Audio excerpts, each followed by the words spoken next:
Lenin ಬಗ್ಗೆ ಒಂದೆರಡು episode ಅಲ್ಲಿ ಬಂದಿದೆ. ಪ್ರಾಯಶಃ ಲೆನಿನ್ ಬಗ್ಗೆ ಕವರ್ ಮಾಡಿದಿರೋದು, ಹಿಟ್ಲರ್ ಬಗ್ಗೆ ಹೇಳ್ದಂಗಿತ್ತು. ಬೋಸ್ ಅಂಡ್ ಇಸ್ ಟೈಮ್ಸ್ ಅಂತ ಆ ತರ ತಗೊಂಡು ಹಿನ್ನೆಲೆಯಲ್ಲಿ ಲೆನಿನ್ ಬಗ್ಗೆನೂ ಸಾಕಷ್ಟು ವಿವರಗಳನ್ನ ಇದರಲ್ಲಿ ಕೊಡ್ತಾ ಇರೋದು ನಾನು ನೋಡಿದ್ದೀನಿ. ಅದ್ರ ಬಗ್ಗೆ ಬೆಳಕು ಚೆಲ್ಲಿರ್ಲಿಲ್ಲ. ಪ್ರಾಯಶಃ ಇದೊಂದು ಹೊಸ ಒಂದು ವೇ ಅಂತ ನಾನು ಹೇಳ್ಬೋದು.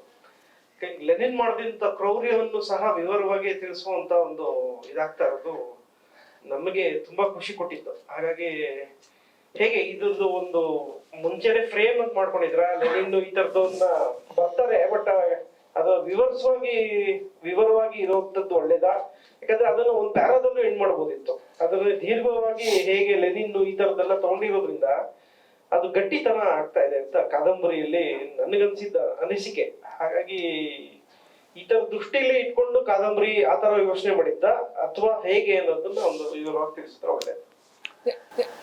ಈಗ ನೋಡಿ, ನಾನು ಏನೇ ಬರೆದ್ರೂ ಕೂಡ ನನಗೆ ವ್ಯಾಸ, ವಾಲ್ಮೀಕಿ, ಕುಮಾರವ್ಯಾಸ, ಬೇಂದ್ರೆ ಇದೇ ನನಗೆ ಇರುವಂಥ ಒಂದು ಫ್ರೇಮ್ವರ್ಕ್.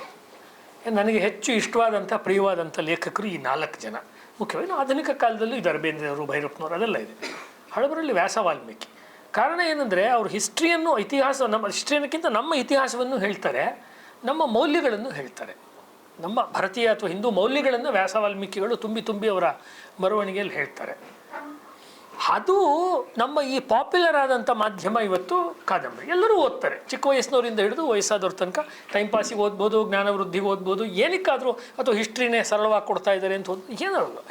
ಅಲ್ಲಿ ಬಂದಾಗ ನೀವು ಒಂದು ಕ್ಷಾತ್ರವನ್ನು ತೋರಿಸುವ ಪಾತ್ರವಾಗಿ ಸಾವರ್ಕರು ಅಥವಾ ಬೋಸು ಅಥವಾ ಬೋಸ್ ಅವರ ಅಣ್ಣ ಅಥವಾ ರಾಸ್ ಬಿಹಾರಿ ಬೋಸ್, ಹೀಗೆ ಇನ್ನೂ ಅನೇಕರು ಬರ್ಬೋದು ಮುಂದೆ. ಇದರಲ್ಲಾಗಲೇ ಪವಿತ್ರ ಮೋಹನ್ ರಾಯ್ ಅಂತ ಬಂದಿದ್ದಾರೆ, ಅವರ ಏಜೆಂಟು, ಭಾಳ ಇಂಪಾರ್ಟೆಂಟ್ ಕ್ಯಾರೆಕ್ಟರ್ ಅವರು ಇಡೀ ಪುಸ್ತಕದಲ್ಲಿ. ಅವರೆಲ್ಲ ಬರ್ತಾರೆ.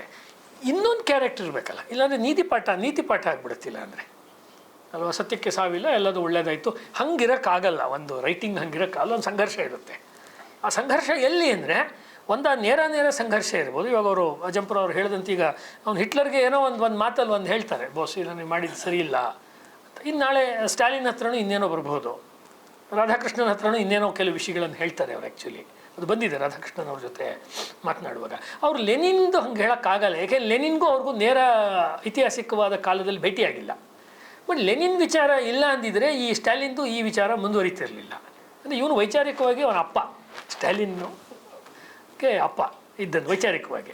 ಹಾಗಾಗಿ ಅವನು ಶುರು ಮಾಡಿದ್ದು ಈ ಗುಲಾಕ್. ಈ ಕಥೆಯಲ್ಲಿ ಎಲ್ಲಿ ಬರುತ್ತೆ ಅಂದರೆ, ಆ ಕಾನ್ಸಂಟ್ರೇಷನ್ ಕ್ಯಾಂಪ್ ಇದೆಯಲ್ಲ, ನಾವು ಯಹೂದಿಗಳನ್ನು ಇದು ಮಾಡಿದ ಹಿಟ್ಲರ್ನ ಕಾನ್ಸಂಟ್ರೇಷನ್ ಕ್ಯಾಂಪನ್ನು ಹೇಳ್ತಾರೆ, ಅದು ಹೇಳಬೇಕು. ಮತ್ತು ಹಿಟ್ಲರ್ನ ಕಾನ್ಸಂಟ್ರೇಷನ್ ಕ್ಯಾಂಪ್ ಶುರುವಾಗೋ ಹೊತ್ತಿಗೆ ಬೋಸ್ ಇವನಿಗೆ ಕೈ ಕುಲುಕಿ ಆಚೆ ಬಂದಾಗ ಹೊಟ್ಟೋಗಿತ್ತು. ಈ ವಿಷಯ ಇನ್ನೂ ಆಗಿರಲಿಲ್ಲ, ಅಂದರೆ ಹಿಟ್ಲರ್ ಈ ಕೆಲಸ ಮಾಡಿರಲಿಲ್ಲ ಇನ್ನೂ. ಹಾಗಾಗಿ ಗಾಂಧಿವಾದಿಗಳು ಮತ್ತು ಕಮ್ಯುನಿಸ್ಟರು ಹಿಟ್ಲರ್ ಜೊತೆಯಲ್ಲಿ ಬೋಸ್ ಕೈ ಜೋಡಿಸುವ ಫೋಟೋ ಇದೆಯಲ್ಲ, ಆ ಫೋಟೋವನ್ನು ಇಟ್ಕೊಂಡು ನಾವು ಬೋಸ್ ಬಗ್ಗೆ ಹೆಚ್ಚು ಮಾತಾಡಿದರೆ ಅಂತಾರಾಷ್ಟ್ರೀಯವಾಗಿ ನಮ್ಮ ಭಾರತಕ್ಕೆ ಹೆಚ್ಚು ಮರ್ಯಾದೆ ಸಿಗೋದಿಲ್ಲ, ಯಾಕೆಂದರೆ ನಾವು ಕೂಡ ಹಿಟ್ಲರ್ನ ಸಪೋರ್ಟ್ ಮಾಡ್ದಂಗೆ ಆಗುತ್ತೆ. ಈ ಥರ ಒಂದು ಸಾಫ್ಟ್ ಬೆದರಿಕೆಯನ್ನು ಇಂದಿರಾ ಗಾಂಧಿಯವ್ರ ಕಾಲದಲ್ಲಿ, ನೆಹರು ಕಾಲದಲ್ಲಿ, ಮೊರಾರ್ಜಿ ಕಾಲದಲ್ಲಿ, ನರಸಿಂಹರಾಯರ ಕಾಲದಲ್ಲಿ, ಎಲ್ಲ ಕಾಲದಲ್ಲೂ ನಡ್ಕೊಂಡು ಬಂದಿದೆ. ಅಂದರೆ ನಾವು ಬೋಸನ್ನು ಅವಾಯ್ಡ್ ಮಾಡಬೇಕು ಅಂತ ಏನಿಲ್ಲ ನಮಗೆ. ಬಟ್ ಆ ಚಿತ್ರ ನಮ್ಮನ್ನು, ಆ ಗೋದ್ರಾ ಟೈಮ್ನಲ್ಲಿ ಒಂದು ಚಿತ್ರ ತೋರಿಸೋರು ನೋಡಿ, ಒಬ್ಬ ಕಣ್ಣೀರು ಹಾಕ್ತಿರೋದು ಒಂದು ಫೋಟೋ, ಅದನ್ನು ತೋರಿಸಿ ಏನು ಅದೇ ಒಂದು ಭಾರತದ ವಾಸ್ತವ ಅನ್ನುವಂತೆ ಮಾಡಿ ಹಾಕ್ಬಿಟ್ಟಿದ್ರು ಆ ಕಾಲಕ್ಕೆ.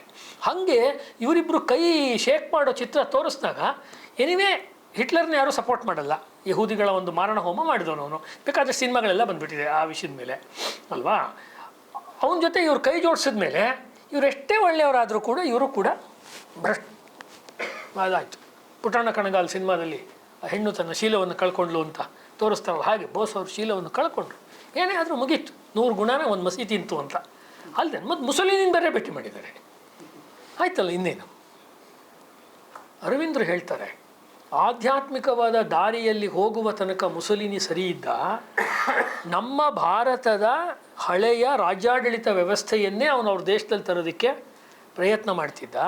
ಯಾವಾಗ ಅಧಿಕಾರದ ಒಂದು ರೋಗ ಮುಸಲಿನಿ ಹಿಡಿತೋ, ಬೆನಿಟೋ ಮುಸಲಿನಿಗೆ, ಆಗ ಅವನು ದಾರಿ ತಪ್ಪಿದ ಅಂತ ಅವರ ಸ್ಮೃತಿಗಳು ಪುಸ್ತಕದಲ್ಲಿ ಅದನ್ನು ಅವರು ನೋಟ್ ಮಾಡ್ತಾರೆ. ಕನ್ನಡಕ್ಕೆ ಪುಸ್ತಕ ಅನುವಾದ ಆಗಿದೆ ಆ್ಯಕ್ಚುಲಿ. ಈಗ ನಮ್ಮಲ್ಲಿ ಏನಾಗಿದೆ ದಿವ್ಯಾ ಅವರೇ, ನಾವು ಕೆಲವು ಹೆಸರುಗಳನ್ನು ತೊಗೊಳಕ್ಕೆ ಭಯ ಆಗತ್ತೆ ಇವಾಗ. ಅಂದರೆ ಮುಸಲಿನಿ ತೊಗೊಂಡ್ರೆ ಏನು, ನೀವು ಇಂಟೆಲೆಕ್ಚುಯಲ್ ಹೆಂಗೆ ಉಳ್ಕೊಳ್ಳೋದು? ಲೆಫ್ಟ್ ಟು ರೈಟು ಅಂತ ನಾನು ಹೇಳ್ತಿಲ್ಲ. ಹಿಟ್ಲರ್ನ ವಿಷಯ ತೊಗೊಂಡ್ರೆ ನೀವು ಓಪನ್ ಆಗಿ ಡಿಸ್ಕಸ್ಸೇ ಮಾಡೋಕ್ಕಾಗಲ್ಲ. ಬಟ್ ನಾವು ವಿನ್ಸ್ಟನ್ ಚರ್ಚಿಲ್ ಬಗ್ಗೆ ನಮಗೇನು ಸಮಸ್ಯೆ ಇಲ್ಲ, ಲೆನಿನ್ ಬಗ್ಗೆ ಸಮಸ್ಯೆ ಇಲ್ಲ, ಸ್ಟಾಲಿನ್ ಬಗ್ಗೆ ಸಮಸ್ಯೆ ಇಲ್ಲ, ಮಾವೋ ಬಗ್ಗೆ ಸಮಸ್ಯೆ ಇಲ್ಲ, ಜ್ಯೋತಿ ಬಸು ಬಗ್ಗೆ ಸಮಸ್ಯೆ ಇಲ್ಲ, ಮಮತಾ ಬ್ಯಾನರ್ಜಿ ಬಗ್ಗೆ ಸಮಸ್ಯೆ ಇಲ್ಲ. ಇದರೊಳಗಡೆ ನಡೆದಿರುವಂಥ ಮೆಸಕ್ಕರ್ಸು ಬಂಗಾಳದಲ್ಲಿ ಜ್ಯೋತಿ ಬಸು ಕಾಲದಲ್ಲಿ ನಡೆದಿರೋದು ಗ್ರಂಥಗಳು ಬಂದಿದೆ ಸಬ್ಜೆಕ್ಟ್ ಮೇಲೆ. ಹಳ್ಳಿಗಳನ್ನು ಅವ್ರು ನಾಶ ಮಾಡಿದ್ದಾರೆ, ದ್ವೀಪಗಳನ್ನು ನಾಶ ಮಾಡಿದ್ದಾರೆ ಕಮ್ಯುನಿಸ್ಟರು. ಮೈ ಪೀಪಲ್ ಅಪ್ರೂಟೆಡ್ ಅಂತಲೇ ಒಂದು ದೊಡ್ಡ ಪುಸ್ತಕವೇ ಇದೆ. ಆ ವಿಷಯದ ಬಗ್ಗೆ ಕೇರಳದಲ್ಲಿ ಸದಾನಂದ ಮಾಸ್ಟ್ರಿಗೆ ಕೈ ಕತ್ತರಿಸ್ತಾರೆ. ಅನೇಕ ವಿಷಯಗಳಿದೆ ಅಲ್ವಾ.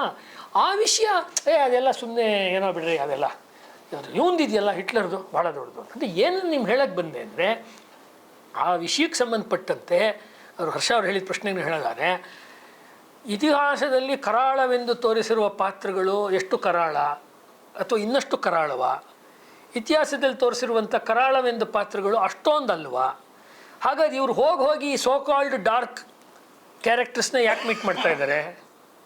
Stalin is A dark character ನಮ್ಮ ಪ್ರಕಾರ, Hitler is A dark character. ಇವತ್ತಿನ ಆಜ್ಕಿ ತಾರೀಖ್ ಮೇ ಅಂತೀವಲ್ಲ, ಇವತ್ತಿನ ಲೆಕ್ಕಕ್ಕೆ ಅವ್ರು ಏನು ಮಾಡ್ತಿದ್ದಾರೆ? ಭಾರತಕ್ಕೆ ಯಾರು ಹಿತವನ್ನು ತರ್ತಾರೋ ಅವ್ರಿಗೆ ನಾನು ಕೈ ಜೋಡಿಸ್ತೀನಿ ಅಂತ ಆವಾಗ ಹೇಳುವಾಗ, ನಮಗೆ ಈ ವಿನ್ಸ್ಟನ್ ಚರ್ಚಿಲ್ ಏನು ಮಾಡಿದ ಭಾರತಕ್ಕೆ ಅನ್ನೋದು ಇಲ್ಲಿ ಹೊರಗೆ ಬರೋಕ್ಕೆ ಒಂದು ಆಪೋಸಿಟ್ ಫೋರ್ಸ್ ಕ್ರಿಯೇಟ್ ಆಗುತ್ತೆ. ಸ್ಟಾಲಿನ್ ಹಂಗೆ ಮಾಡ್ದ, ಲೆನಿನ್ ಹಿಂಗೆ ಮಾಡ್ದ, ಇಲ್ಲಿ ಇವನು ಹಿಂಗೆ ಮಾಡ್ದ. ಯಾರು? ಈ ಚರ್ಚಿಲ್ಲು. ನಮಗೆ ಬರಬೇಕಾದ ದವಸ ಧಾನ್ಯಗಳು ಬಂದರೆ ಕಲ್ಕತ್ತಾಗೆ ವಾಪಸ್ ಕಳಿಸ್ತಾನೆ. ಬಂಗಾಳದಲ್ಲಿ ಕೃತಕವಾದ ಒಂದು ಬರಗಾಲವನ್ನು ಅವನು ಕ್ರಿಯೇಟ್ ಮಾಡಿ ಲಕ್ಷಾವಧಿ ಜನ ಸಾಯೋ ಹಂಗೆ ಮಾಡ್ತಾರೆ. ನೇತಾಜಿಯವರು ತಮ್ಮ ಭಾಷಣಗಳಲ್ಲಿ ಇದ್ರ ಬಗ್ಗೆ ವಿರೋಧ ವ್ಯಕ್ತಪಡಿಸಿದ್ದಾರೆ. ಅದು ಈ ಪುಸ್ತಕದ ಚೌಕಟ್ಟಲ್ಲಿ ಎಲ್ಲಿ ಬರಬೇಕು ಅಲ್ಲಿ ಬರುತ್ತೆ. ಬಟ್ ಈ ಸಂಗತಿ ಇದೆ. ಗಾಂಧೀಜಿಯವರು ಹಿಟ್ಲರ್ ಬಗ್ಗೆ ಕಾಗದ ಬರೀಬೇಕಾದ್ರೆ ಮೈ ಬ್ರದರ್ ಹಿಟ್ಲರ್ ಅಂತ ಕಾಗದ ಬರೀತಾರೆ. Is it okay? ಗಾಂಧೀಜಿಯವರು ಹಿಟ್ಲರ್ ಬಗ್ಗೆ ಬರೆದ್ರೆ ಓಕೆನಾ? ಅಂದರೆ ಅವನು ಕರಾಳ ವ್ಯಕ್ತಿ ಅಂದರೆ ಎಲ್ಲರಿಗೂ ಕರಾಳ ವ್ಯಕ್ತಿ ಆಗಬೇಕಾಗಿತ್ತು. ಇವನು ಸ್ಟಾಲಿನ್ನು ಕೆಟ್ಟ ವ್ಯಕ್ತಿ ಆಗಿರುವಾಗ ನೆಹರು ಅವರು ಅವನು ತೀರ್ಕೊಂಡಾಗ ಪಾರ್ಲಿಮೆಂಟಲ್ಲಿ ಹೆಂಗೆ ಅವನಿಗೆ ಶ್ರದ್ಧಾಂಜಲಿ ಕೊಡ್ತಾರೆ? ಮೌಂಟ್ ಬ್ಯಾಟನ್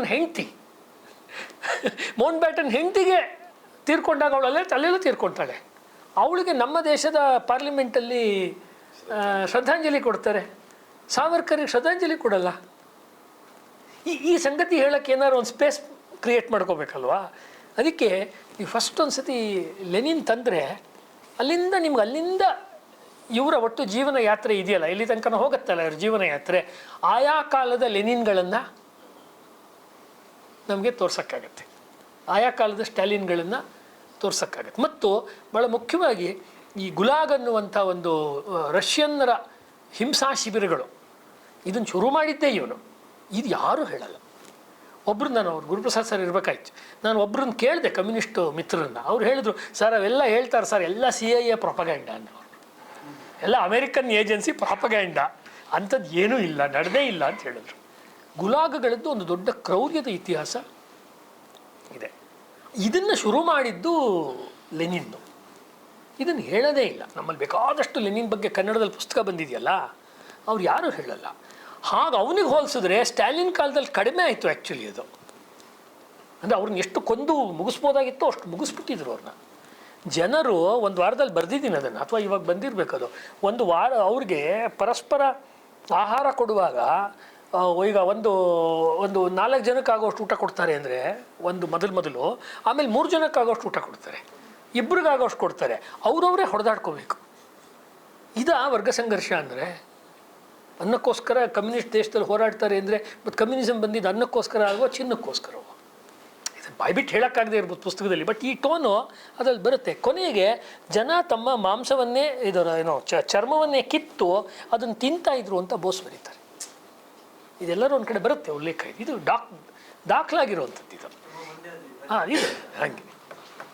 ಆ ದೃಷ್ಟಿಯಿಂದ ಲೆನಿನ್ ಅವರ ಪಾತ್ರ ಅಂದರೆ ಕಾದಂಬರಿ ದೃಷ್ಟಿಯಿಂದ ಹೇಳೋದಾದರೆ ನಿಮಗೆ ಕ್ಲಾಶ್ ಬೇಕಲ್ಲ. ಅದು ಖಂಡಿತ ಅಲ್ಲ, ಕಾದಂಬರಿಯಿಂದ ಆಗಿ ಆ ಫಾರಮ್ ತೊಗೊಂಡಿದ್ದೇ ಈ ಕಾರಣಕ್ಕೆ. ಇಲ್ಲಾಂದರೆ ನೀವು ಇದೆಲ್ಲ ಯಾಕೆ ಬರೀತಿದ್ದಾರೆ ಏನು ಗೊತ್ತಾಗಲ್ಲ.